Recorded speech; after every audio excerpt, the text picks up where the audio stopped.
আসসালামু আলাইকুম বন্ধুরা, আজকে চলে আসলাম রায়পুরা উপজেলার রাধানগর ইউনিয়নের পীরপুর মাজারের উদ্দেশ্যে। হজরত শাহ ফতে আলী শাহ রহমতুল্লাহের মাজার।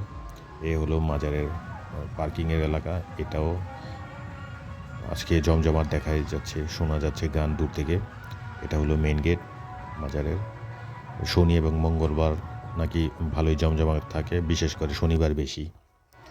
সামনেরটাই আল্লাহর ওলি হজরত ফতে আলী শাহ রহমতুল্লাহের মাজারটি। উনি শুয়ে রয়েছেন। কারো কারো মতে উনি 360 জনের একজন আল্লাহর অলি। হজরত শাহজালাল রহমতুল্লাহের সহসঙ্গী ওনাকে এই জায়গার দায়িত্ব দিয়ে ওনারা চলে গিয়েছেন। আর কারো কারো মতে উনি 120 জনের একজন। ওনার নাম 20 জনের মধ্যে আছে। গাছটির নিচেই নাকি উনি ধ্যান করতেন। তখন নাকি এই অত্র এলাকায় শুধু পানি আর পানি ছিল। হঠাৎ করে উনি যখন ধ্যান করতেন, হালকা উঁচু হয়ে জায়গা, জমি ভরাট হয়ে উঁচু হয়ে উঠেছিল। তারপর আস্তে আস্তে আস্তে ভরাট হয়ে আরও জায়গা বৃদ্ধি পেয়েছে। বাম পাশের দোকানগুলো আর ওই পাশে ভক্তগুলোর এই হলো মেন মাজারটা। আর কারো কারো মতে উনি নাকি বাঘের পিঠে চড়িয়ে এসেছেন, আবার কারো কারো মতে উনি কুমিরের পিঠে চড়িয়ে এসেছেন। মতান্তর এই বাঘের মূর্তিটা এখানে দেওয়া আছে। বাঘ নাকি ওনার সফর সঙ্গী ছিল। আমি ভিতরে প্রবেশ করলাম। যেহেতু আল্লাহর ওলি, সম্মান জানানো সবারই দরকার। আমি অজু করে জিয়ারতের উদ্দেশ্যে ভিতরে ঢুকলাম।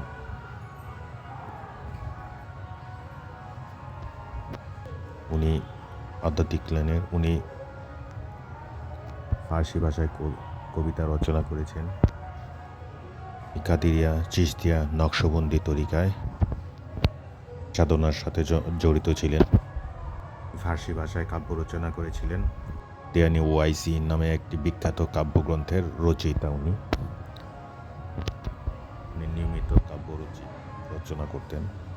এই হলো মাজারের অন্য পাশটা, ভিতরের পাশটা।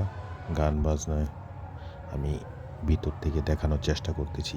এখানেই শুয়ে আছেন আল্লাহর এই ওলি। অবশ্যই আল্লাহর ওলিকে ওলিদেরকে, সত্যিকারের ওলিদেরকে সবারই সম্মান জানানো উচিত। আমি জিয়ারত করে বেরিয়ে গেলাম। আমি জিয়ারতের আগে অজু করে নিয়েছিলাম। মেলার মতো আছে শনি এবং মঙ্গলবার মেলার মতো বসে। প্রচুর বাইক দেখা যাচ্ছে। মাজারের পাশ এত সুন্দর, একদম ঘেঁষে বিল আছে একটি বিশাল। বর্ষাকালে প্রচুর পানি থাকে। এগুলো ভক্তকুলের আলাদা আলাদা ঘর। এই বট গাছটিতেই নাকি নিচে উনি ধ্যান করতেন। আমি সিঁড়ি দিয়ে বট গাছের একটু সামনে দিয়ে এই বিলটার কাছে নামলাম। পানির সময় আরও সুন্দর লাগে পুরো এরিয়াটা। এখন পানি নেই, শীতকাল। ডল সমুদ্র বিল যাওয়ার পথে রাধানগর ইউনিয়ন রায়পুরা। অনেকেরই অজানা এত সুন্দর একটি বিল রায়পুরাতে আছে। অনেক অতিথি পাখির আগমন ঘটে। আমি নিচে নেমে বিনোদন পার্কের কাছ দিয়ে ভিডিওটি করলাম। আমার ক্যামেরার রেজুলেশন ভালো। দর্শকবৃন্দ, ডল সমুদ্র বিল, শীতে প্রচুর অতিথি পাখির আগমন ঘটে। অনেকে হয়তো জানেন না, নরসিংদীর ভিতর কয়েকটি বিলের ভিতর এই বিলটি অনেক সুন্দর একটি বিল।